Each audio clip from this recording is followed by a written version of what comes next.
बिस्मिल्लाहिर्रहमानिर्रहीम। Hello, welcome back to my channel chemistry zone. आज का जो हमारा टॉपिक है वो है क्वांटम थ्योरी ऑफ रेडिएशंस। तो स्टूडेंट्स, आपने जो पिछली वीडियोस थी उसमें देखा है हमारे पास क्या था। क्वांटम थ्योरी तो नहीं थी बल्कि रेडिएशन की बात की गई थी। हमने डिफरेंट लेवल्स पे उसको स्टडी किया था कि रेडिएशन जो है कैसे एमिट ट्रांजिशन में एमिट होती हैं और एब्जॉर्ब होती हैं। तो ये बहुत ही पुरानी बातें हैं। अगर ये कोई भी किसी को भी समझ नहीं आई तो वो चैनल पे जाके देख सकता है।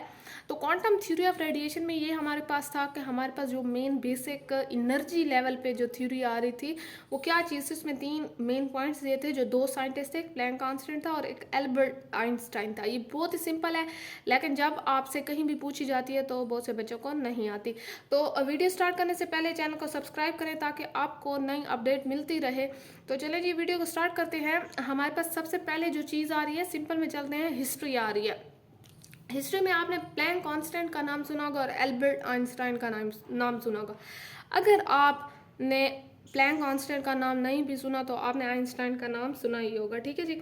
तो प्लैंक कांस्टेंट एक ऐसा साइंटिस्ट था जिसने हमारे पास जो था कुछ प्लैंक कांस्टेंट निकाला था। सॉरी, मैक्स प्लैंक जो था वो एक ऐसा साइंटिस्ट था जिसने हमारे पास प्लैंक कांस्टेंट निकाला था जो एनर्जी के फार्मूलाज में यूज़ होता है। आगे देखते हैं इसने हमारे पास क्वांटम थ्योरी में क्या हेल्प की। वो कहते हैं हमारे पास के जो हमने पीछे देखी हैं चीज़ें, मैं आपको पहले ऑन द होल समरी कर देती हूँ कि हमने जो पीछे देखा था, हमने ये कहा था कि कोई भी लेट सपोज हमारे पास एटम है और उसके इर्द गिर्द शेल हैं और इन शेल्स में हमारे पास इलेक्ट्रॉन्स हैं। अगर इलेक्ट्रॉन जंप करता है हायर स्टेट से लोअर स्टेट में तो एनर्जी क्या होती है, रेडिएट होती है, रिलीज होती है। तो वो कहते थे जैसे ये रेडिएशन रिलीज होती है, ये एनर्जी हमारे पास रिलीज होती है तो ये कॉन्टीन्यूस फॉर्म में है। हमारे पास कोई भी ट्रांजिशन टेक प्लेस करती है तो उसकी जो हमारे पास एनर्जी निकलती है वो कॉन्टीन्यूस फॉर्म में है, वो कॉन्टीन्यूसली निकलती रहती है। लेकिन हमारे पास जब मैक्स प्लैंक आया तो उसने हमारे पास क्या किया कि हॉट बॉडीज ली, कोई भी एलिमेंट ले लिया, उसे गर्म किया और उसके अंदर से फिर जो रेडिएशन निकली थी उसे स्टडी किया एट डिफरेंट टेम्परेचर। एक टेम्परेचर पे नहीं, बहुत से एलिमेंट्स लिए, बहुत से टेम्परेचर उसके एडजस्ट किए और उसकी रेडिएशंस को क्या किया, स्टडी किया। तो उसने क्या किया कि उसके मुताबिक जो था ये हमारे पास एक कॉन्टीन्यूस फॉर्म नहीं आ रही थी। जो हमारा कॉन्सेप्ट एक बना हुआ था कि नहीं हमारे पास कॉन्टीन्यूस फॉर्म आएगी, तो हमारे पास ये कॉन्टीन्यूस फॉर्म नहीं आ रही थी बल्कि हमारे पास जो था डिसकॉन्टीन्यूस फॉर्म में एनर्जी आ रही थी। तो उसने हमारे पास डिसकॉन्टीन्यूस फॉर्म को जो था एक बहुत ही मेन टर्म दिया था। उसने कहा था कि ये हमारे पास क्वांटम है, या अगर मैं प्लूरल फॉर्म में कहूँ तो ये मेरे पास क्वांटा है। तो उसने हमारे पास क्या किया था कि उसने कहा था एक तो हमारे पास ये कॉन्टीन्यूस फॉर्म में नहीं आ रही, बस मैक्स प्लैंक ने तो ये कहा था हमारे पास ये डिसकॉन्टीन्यूस फॉर्म में एक यूनिट्स में है हमारे पास, या पल्स ऑफ एक एनर्जी आती है फिर ख़त्म हो जाती है फिर आगे चलती है फिर आती है, ऐसे डिसकॉन्टीन्यूस फॉर्म में है। ठीक है जी। तो देखते हैं हमारे पास ये, फिर हमारे पास जो दूसरा साइंटिस्ट आया था एल्बर्ट आइंस्टाइन, उसने ये कहा था कि हमारे पास जो है जो लाइट के ये हमारे पास सॉरी ये जो आ रहे हैं, उसने जो एक्साइटेड एटम्स थे उसने कहा था कि ये हमारे पास रेडिएशन की जगह एक फोटॉन्स छोड़ते हैं, निकालते हैं, रेडिएट करते हैं। तो उससे उसने कहा था कि ये पैकेट हैं एनर्जी के जिसे हम फोटॉन्स कहते हैं। चलिए जी, अब देखते हैं हमारे पास सबसे पहला क्या था कि थ्योरी को देखते हैं। The waves energy of transmission of radiant energy appear to imply that the energy was emitted or absorbed in continuous form. उसने हमारे पास प्लैंक कांस्टेंट ने क्या कहा कि प्लैंक कांस्टेंट ने कहा कि हमारे पास कोई भी एनर्जी की ट्रांसमिशन होती है, रेडिएंट एनर्जी, और रेडिएट मतलब निकलती है, तो वो कहते हैं कि वो या हमारे पास अगर निकलेगी या एब्जॉर्ब होगी तो वो कॉन्टीन्यूस वेव्स में होगी। आप इसे अपने सिंपल वर्डिंग में भी लिख सकते हैं।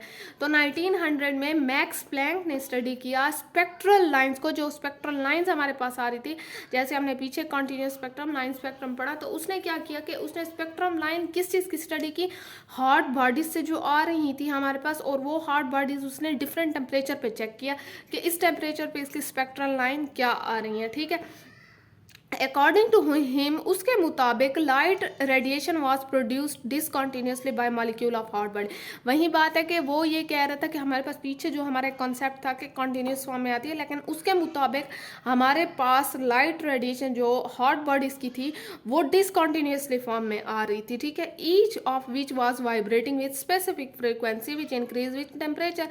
हमारे पास वो ये कह रहा था कि हमारे पास ये जितना भी काम हो रहा था ये वाइब्रेटिंग जो थी ये अपनी स्पेसिफिक मीन्स के हमारे पास कोई बॉडी है, वो वाइब्रेट कर रही है, वो रेडिएशंस निकाल रही है, हर उसका टेम्परेचर पे एक स्पेसिफिक फ्रीक्वेंसी होती है। तो जैसे आप लोग टेम्परेचर इंक्रीज करते जाएंगे तो हमारे पास उसकी जो भी स्पेसिफिक फ्रीक्वेंसी है वेवलेंथ की, हमारे पास रेडिएशंस की, वो क्या होगा, इंक्रीज होती जाएगी। ठीक है जी। Thus Planck proposed a new theory that hot bodies radiate energy not in continuous waves but in the small unit of wave। तो बहुत ही सिंपल सा कॉन्सेप्ट था, बस उसने यही कहा था कि हमारे पास ये जो चीज़ें होती हैं ना, ये डिसकॉन्टीन्यूस फॉर्म में होती हैं। जो वेव्स हैं, जो एनर्जी निकल रही है, जो ट्रांजिशन हो रही है, या हमारे पास कोई भी बॉडी, उसने हॉट को चेक किया था तो उसने बस ये बेसिक कॉन्सेप्ट निकाला था कि ओवरऑल जितनी भी एनर्जी रेडिएट हो रही है डिसकॉन्टीन्यूस फॉर्म में है।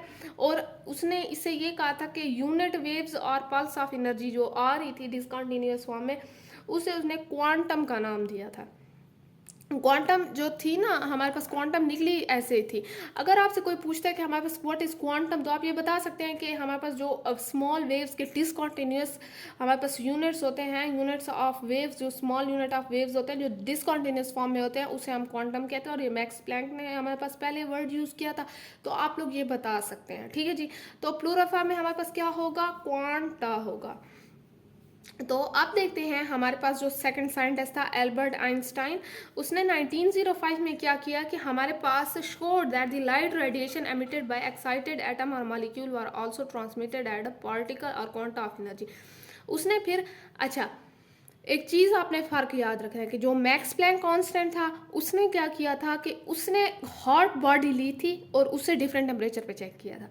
अब एल्बर्ट आइंस्टाइन ने ये बात क्लियर कर दी थी कि हमारे पास कोई भी एटम है वो ट्रांजिशन कर रहा है, और जो उसके एक्साइटेड इलेक्ट्रॉन्स हैं, या कोई एटम ऐसा है जो हमारे पास एक्साइट चला गया है मॉलिक्यूल में, मीन्स कि हमारे पास मॉलिक्यूल वो होता है जिसमें बहुत सारे एटम हो।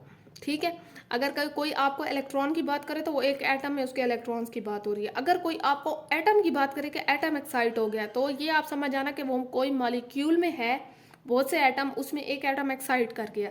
तो यहाँ पे वही बात की गई है। वो कहता है कि कोई भी मॉलिक्यूल में अगर एक एटम एक्साइट करता है, मीन्स कि ये हमारे पास ग्राउंड स्टेट है और ग्राउंड स्टेट से हायर स्टेट में जाता है, तो हमारे पास ये एक्साइटमेंट हो गई।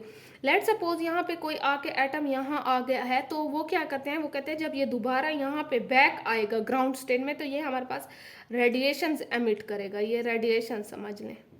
ठीक है। तो वो कहते हैं ये जो रेडिएशंस होंगी ना, ये भी हमारे पास एक एनर्जी की फॉर्म में होगी, क्वांटा ऑफ एनर्जी होगी, पैकेट ऑफ एनर्जी होगा। ठीक है। तो उसे इस चीज़ को उसने कहा था कि इसे मैं नाम देता हूँ, ये फोटॉन्स हैं। फोटॉन्स जो होते हैं वो बहुत हाईली इनर्जेटिक वेव्स होती हैं, बहुत ही हाईली इनर्जेटिक वेव्स होती है, फोटॉन्स जिसे कहते हैं।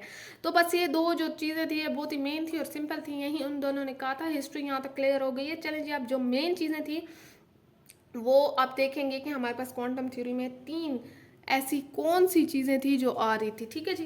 तो देखते हैं हमारे पास के quantum theory of electromagnetic radiations क्या है। It is state that when atom or molecule absorb or emit radiant energy, they do in the separate unit of waves called quanta or photons. Thus light radiation obtained from energized or excited atom consists of a stream of photons and continuous waves। अच्छा, वो अब ये कहते हैं हमारे पास कोई भी let suppose हमारे पास एटम है, मॉलिक्यूल है, अगर वो लेट सपोज हमारे पास एमिट करता है, हायर स्टेट में जाता है तो एब्जॉर्ब करता है, जब लोअर स्टेट में आता है तो एमिट करता है। रेडिएंट एनर्जी जो है वो क्या करता है कि हमारे पास एब्जॉर्ब या एमिट करता है, तो इस चीज़ में इस दौरान जो वो हमारे पास देगा वो क्या चीज़ होगी, वो यूनिट ऑफ वेव्स देगा, जिसे हमने क्वांटा कहा है या फोटॉन्स का है, ऊपर जैसे साइंटिस्ट ने। तो वो कहते हैं कि हमारे पास कोई भी लाइट रेडिएशंस होती हैं जो ऑब्टेन होती है हमारे पास एक्साइटेड एटम से, तो वो क्या चीज़ होती है, लेट सपोज हमारे पास कोई एटम है, वो हमारे पास क्या कर रहा है कि लाइट रेडिएशंस एमिट कर रहा है, तो उसमें हमारे पास 2 चीज़ें आ जाएंगी, एक कॉन्टीन्यूस वेव्स भी आ जाएंगे और एक हमारे पास फोटॉन्स भी आ जाएंगे। अब फोटॉन्स और कॉन्टीन्यूस में क्या है कि कॉन्टीन्यूस जो होता है वो कॉन्टीन्यूसली आ रहा है, लेकिन हमारे पास जो फोटॉन्स होता है वो टूट के आ रहा है, क्योंकि these are packets, these are quanta. तो ये हमारे पास एनर्जी में जो है फोटॉन्स टाइप एनर्जी आ रही है और ये कॉन्टीन्यूस फॉर्म में आ रही है। तो ये हमारे पास जो था, ये पहला पॉइंट था, देखते हैं हमारे पास कैसे आ रही है और फिर 2 पॉइंट्स आगे डिस्कस करते हैं। चलें जी स्टूडेंट्स, अब हम देखते हैं हमारे पास क्या चीज़ आ रही है। आप लोग देख सकते हैं कि हमारे पास जो है सबसे पहले कॉन्टीन्यूस वेव्स आ रही हैं, फिर फोटॉन्स दिखाए हैं, मैंने ये हमारे पास क्या चीज़ है, ये कॉन्टिन्यूस फॉर्म है, और फिर ये टूट के यहाँ पे टूट रहा है, डिसकॉन्टिन्यूस फॉर्म आ रही है, यहाँ पे टूट रहा है। तो दीज आर इंडिविजुअल प्रोटॉन्स, ये हमारे पास क्वांटा या फोटॉन्स भी आप लोग कह सकते हैं, ठीक है जी। अब अगर हम सिंपल में देखते हैं दूसरा, क्वांटम थ्योरी का अगर आपको पॉइंट्स में बताएं या ओवरऑल बताएं, आपने एनर्जी डिराइव करके बतानी है, ये भी बताना कि हमारे पास साइंटिस्ट कौन थे, और ये भी बताना कि हमारे पास कैसे कैसे इसमें मेन पॉइंट्स थे, ये सारे कवर करने हैं। अगर आप लोग हेडिंग्स के साथ करेंगे तो भी बहुत अच्छी बात है। अब अगर मैं एनर्जी देखती हूँ तो मैं कहती हूँ कि हमारे पास एनर्जियाँ कैसे डिराइव हो रही है, एक क्वांटम की या फोटॉन्स की। तो एनर्जी हमारे पास रिलेशन ये दिया गया है, E is equal to H जो है हमारे पास, ये V जो है थोड़ा सा वो है, ये हमारे पास फ्रीक्वेंसी के लिए यूज हुआ है ऑफ एमिटेड रेडिएशन, और H हमारे पास क्या है, प्लैंक कांस्टेंट है, जिसकी वैल्यू हमारे पास ये लिखी हुई है। इसका जूल सेकंड जो है वो यूनिट है, यूनिट आप लोग याद रखना है, ये कहीं भी आ सकता है। बाकी वो कहते हैं कि अगर मैं वेलोसिटी ऑफ रेडिएशन देखूं जो एमिट हो रही है, वेलोसिटी का फार्मूला फिर ये वाला होता है, C is equal to lambda V हमारे पास। मैंने इसे इक्वेशन 1 का नाम दिया, इसे इक्वेशन 2 का नाम दे दिया, ठीक है। अब मैंने सब्सटीट्यूट किया इक्वेशन 1 और 2 को, तो हमारे पास जो ये वाली चीज़ है इसकी जगह हमारे पास क्या है कि अगर मेरे पास यहाँ पे एक चीज़ नोट करें कि ये वाली चीज़ है, ठीक है, ये अगर ये V यहीं रह जाए तो C ओवर ये आ जाएगा, ठीक है, या फिर मैं इसे ऐसे भी लिख लूँ, बात तो एक ही है। तो ये वाली चीज़ मैंने क्या की है कि यहाँ पे पुट की है, किस चीज़ की जगह, इसकी जगह मैंने ये वाली इसकी जो वैल्यू थी ये पुट कर दी है, मेरे पास क्या आ गया है, मेन जो इक्वेशन थी वो आ गई है। अब देखते हैं, वो कहते हैं the magnitude of quantum or photon of energy is directly proportional to frequency of radiate energy and inversely proportional to. अब आप देख सकते हैं हमारे पास जो है ये क्या चीज़ है कि ये इन्वर्सली है और इसके डायरेक्टली है, ठीक है जी। तो ये हमारे पास सिंपल सा उसका मैथमेटिकल फॉर्म जो था, सॉरी डिराइव फॉर्म जो था, उसकी थोड़ी सी थ्योरी लिखी हुई है। अब हम अगर थर्ड नंबर पे देखते हैं, थर्ड नंबर बड़ा ही मेन है और बहुत ही सिंपल सा है, इसमें कोई भी ऐसी बात नहीं है, तो ये सिर्फ फाइनल जो है यही थर्ड है। An atom or a molecule can emit or absorb energy either quanta of energy or any whole number multiple of this unit। आपने एक बात याद रखनी है, कहीं भी आपको कोई यूनिट ऐसा आ जाता है या आपके पास जो है न्यूमेरिकल ऐसा MCQs आ जाता है, या आपसे कोई इंटरव्यू में कहीं भी कोई भी क्वेश्चन कर सकता है कि हमारे पास जो एटम होता है वो एनर्जी जो एमिट करता है या एब्जॉर्ब करता है वो कैसे करता है। मीन्स कि आपको कोई वैल्यू दी जाती है कि 1, 3.26 ऐसे, तो आपने ये बताना कि हमारे पास कोई भी अगर एटम है, मॉलिक्यूल है, वो हमेशा होल नंबर में करता है या 1 में करता है। तो हमारे पास कैसे करेगा कि the radiant energy can be emitted as HV, ठीक है, 2, 3 ये होल नंबर लिखे हुए हैं, और सो ऑन जितने भी हैं आपका से।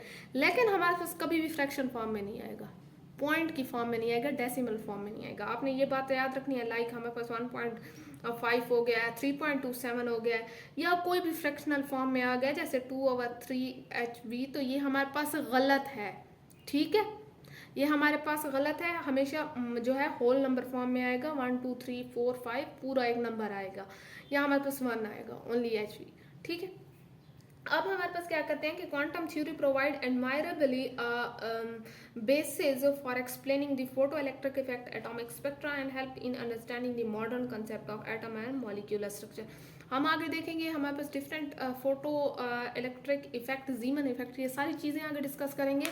तो इसी आगे जो वीडियोस आएंगी उसके लिए आप मेरे चैनल को सब्सक्राइब कर लें, शेयर करें, कमेंट करें, और हमारे आई होप सो आपको ये वीडियो जो है वो समझ आ गई होगी।